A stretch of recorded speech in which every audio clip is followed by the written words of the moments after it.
بسم اللہ الرحمن الرحیم۔ آپ دیکھ رہے ہیں KH یوٹیوب چینل، جہاں ہم آپ کو مختلف پودوں اور سبزیوں کی دیکھ بھال کے بارے میں بتاتے ہیں۔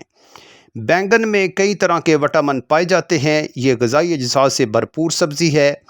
اس میں وٹامن سی، وٹامن کے، فائبر اور پوٹاشیم کی خاصی مقدار موجود ہوتی ہے، جو شوگر، زکام اور قبض کے مریضوں کے لیے بہت ہی مفید ہوتی ہے۔ وٹامن اور معدنیات کی کثرت ہونے کی وجہ سے دماغی کارکردگی کو بھی بہتر کرتے ہیں۔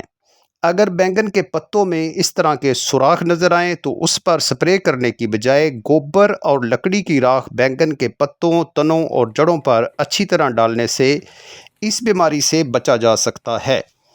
سپرے میں بہت سے کیمیکل ہوتے ہیں جو پھلوں میں جذب ہو کر ہماری خوراک کا حصہ بنتے ہیں اور مختلف بیماریوں کا سبب بنتے ہیں۔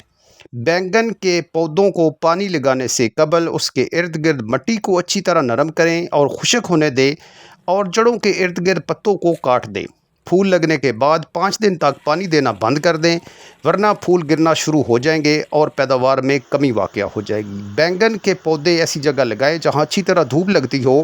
دھوپ کی وجہ سے پتوں میں کلوروفل پیدا ہوگا، پودوں کو اچھی خوراک ملے گی، جس سے نہ صرف پھل صحت مند ہوگا بلکہ پیداوار میں بھی اضافہ ہوگا۔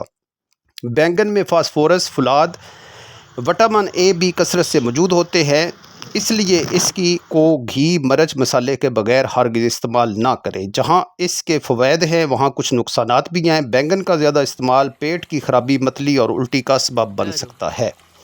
پانی دینے سے 2 دن قبل جڑوں کے ارد گرد اچھی طرح گوڈی کریں اور جڑوں کے ساتھ اچھی طرح مٹی چڑھا دیں۔